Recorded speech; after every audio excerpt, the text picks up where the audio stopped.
அல்லாஹ்வின் தூதர் ஸல்லல்லாஹு அலைஹி வஸல்லம் அவர்கள் காபாவுக்கு அருகில் நின்று தொழுது கொண்டிருந்தார்கள்.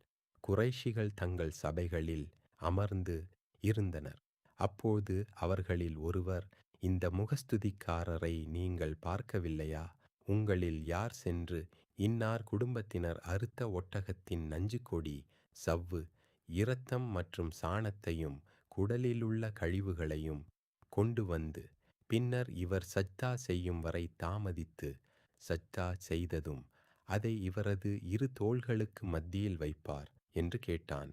அவர்களிலேயே மாபெரும் துர்ப்பாக்கியசாலி அதற்கு எழுந்தான். அல்லாஹ்வின் தூதர் ஸல்லல்லாஹு அலைஹி வஸல்லம் அவர்கள் சஜ்தா செய்தபோது அதை அவர்களின் இரு தோள்களுக்கு மத்தியில் அவன் வைத்தான். நபி ஸல்லல்லாஹு அலைஹி வஸல்லம் அவர்கள் சஜ்தாவிலேயே நிலைத்திருந்தார்கள். அவர்கள் சிரித்தார்கள். சிரிப்பின் மிகுதியால் ஒருவர் மீது ஒருவர் சாய்ந்தனர். இதைக் கண்ட ஒருவர் ஃபாத்திமா அலைஹிஸ்ஸலாம் அவர்களிடம் சென்றார். அப்போது ஃபாத்திமா ஒரு சிறுமியாக இருந்தார். அவர் ஓடி வந்தார். நபி ஸல்லல்லாஹு அலைஹி வஸல்லம் அவர்கள் சஜ்தாவிலேயே நிலைத்திருந்தார்கள்.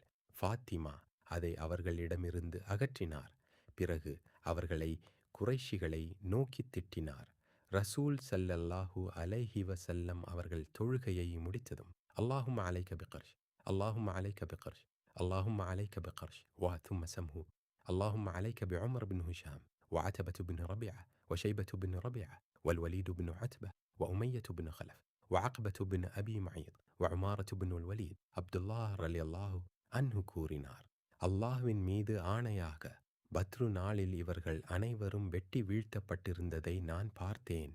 பிறகு அவர்கள் பத்ருடைய கலீப் எனும் கிணற்றுக்குள் இழுத்துச் செல்லப்பட்டார்கள்.